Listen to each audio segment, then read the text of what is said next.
Hai, assalamualaikum warahmatullahi wabarakatuh. Ketemu lagi bersama saya Umi, praktisi talent mapping. Dan kali ini teman-teman, kita akan membahas salah satu bakat yang masih di area thinking talents ya, dari 34 bakat yang ada di talent mapping. Kali ini kita akan membahas bakat input. Nah, jadi teman-teman yang merasa memiliki perasaan yang sama dengan video hari ini, boleh lo memberikan komentar di kolom komentar ya, untuk kita bisa berdiskusi lebih lanjut. Nah, sebenarnya apa sih bakat input itu?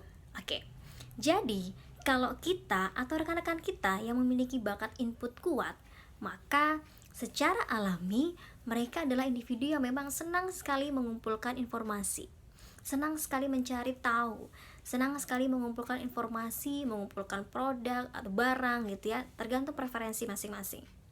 Nah, mereka punya tujuan nih, informasi ini mereka kumpulkan, siapa tahu sewaktu-waktu mereka membutuhkannya, atau kalau bukan untuk mereka, orang lain mungkin membutuhkannya.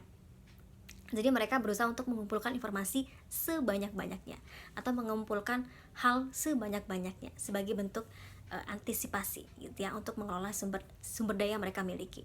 Nah, sehingga kalau kita punya rekan yang memiliki bakat input kuat, wah kebayang ya, dalam sebuah diskusi pasti akan sangat banyak sekali hal-hal yang bisa dikeluarkan, karena beberapa orang menyebutnya pemilik bakat input kuat ini seperti librarian, pustakawan, atau kalau sekarang istilahnya ada yang bilang seperti Mbak Google gitu ya.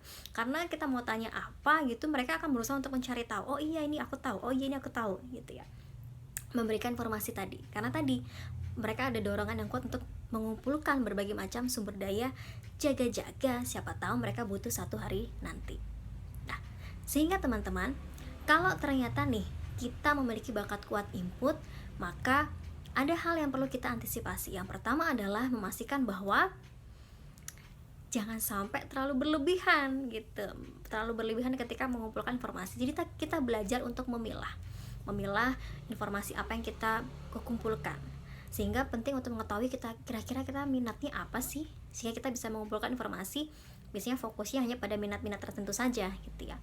Kemudian kita belajar untuk mengelola atau menyimpan dengan betul gitu. Jangan sampai informasi atau hal yang kita kumpulkan itu hanya jadi satu hal yang teronggok aja gitu.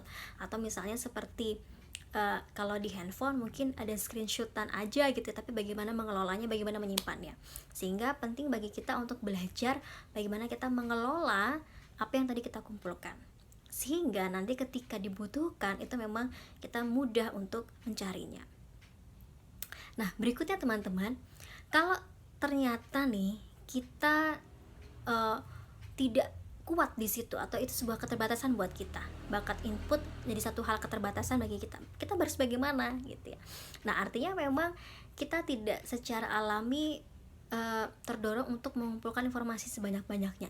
Biasanya kita hanya terbatas pada informasi yang ya sudah kita punya ini, udah kita aja kita manfaatin ya, nggak apa-apa, itu baik kok. Jadi ya, itu baik. Jadi kita hanya fokus pada informasi yang kita miliki.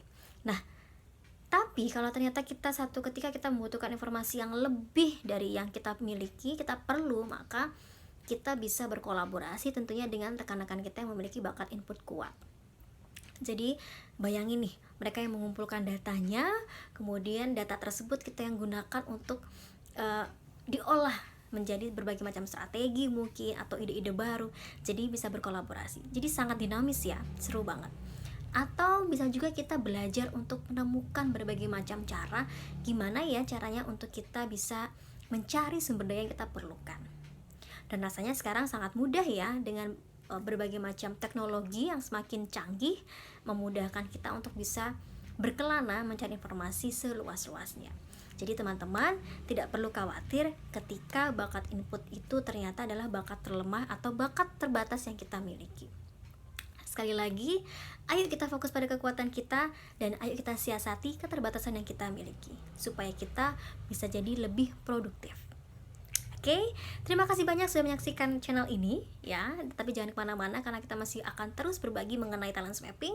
Jadi jangan lupa untuk like, jangan lupa untuk subscribe, dan jangan lupa untuk berikan komen mengenai video ini tentunya. Terima kasih banyak. Assalamualaikum warahmatullahi wabarakatuh.